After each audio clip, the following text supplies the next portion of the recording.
Hello, Chris Maguire here, and I've got a Hey Chris question. This one is, hey Chris, should I worry about my tone? I want to sound like my favourite guitarist, and I know their sound is in their fingers and in them, but it's still something I think about quite a fair bit. Any advice? I do have advice. Tone, good old tone. Guitarists are always in search of a tone. I think we may have covered something very similar in our previous Hey Chris question. It's something we can't stop thinking about, sometimes to our detriment. So it is very true that we can't sound like somebody else. So I can't sound exactly like Santana, I can't sound exactly like Eric Clapton, because their tone is basically in them. They could run through my gear and it would still sound exactly like them. I could run through their gear and guess what? It's still going to sound exactly like me. That said, if you are searching for something, then we're not satisfied with something that we've got.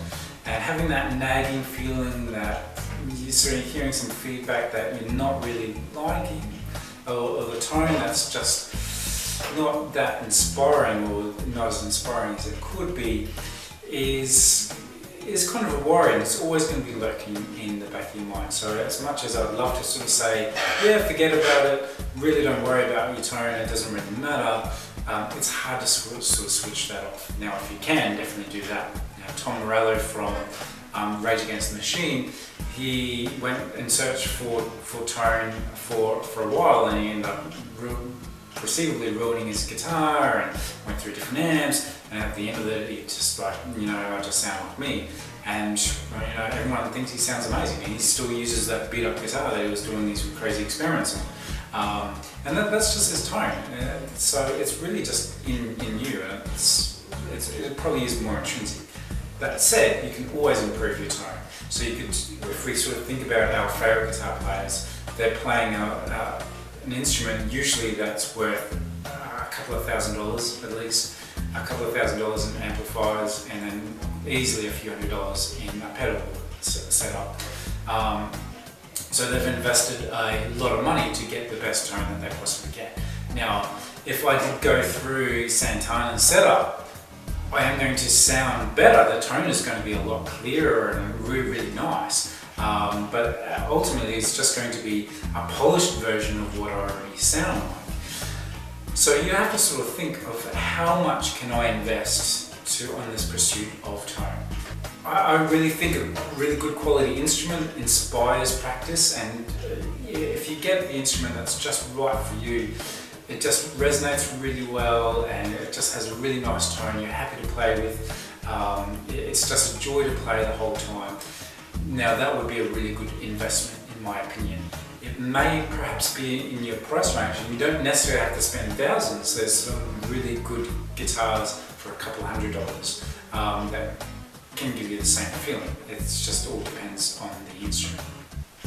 Then last but not least, amplifiers. If you're really starting from a very basic amplifier, a better amplifier is going to improve your tone quite a fair bit.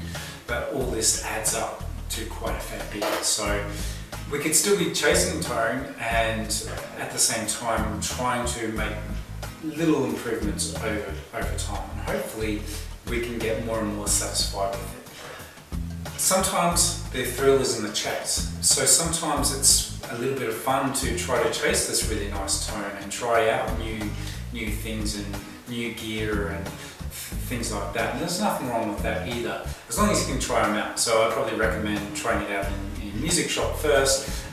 There's nothing wrong with taking your guitar or your amp to a music shop and trying out some things to get a better idea of what that would actually sound like in your setup. That's never an issue. So you could try that, because as much as I like to switch that off, kind of likes it. Just kind of thinking about what else I can improve upon, what else can I add, also what else I could take away. Sometimes a less used pedal is really sort of draining your tone, so if you're not really using it that much, it'd probably sound better if that one wasn't actually in there. All these things you could sort of consider in your search for tone, which can be never ending. So hopefully this has pointed you in the right direction. If you do have any questions, feel free to put them in the comments below, or you could do it the old school way of emailing them to chris@musiccavern.com.au. You could do that. If you did find this helpful, or if you enjoyed the video at all, do smash that like button. It really makes me feel good when I see them, and makes me keep wanting to answer these questions. So if you could do that, it's much appreciated. Cheers, thanks.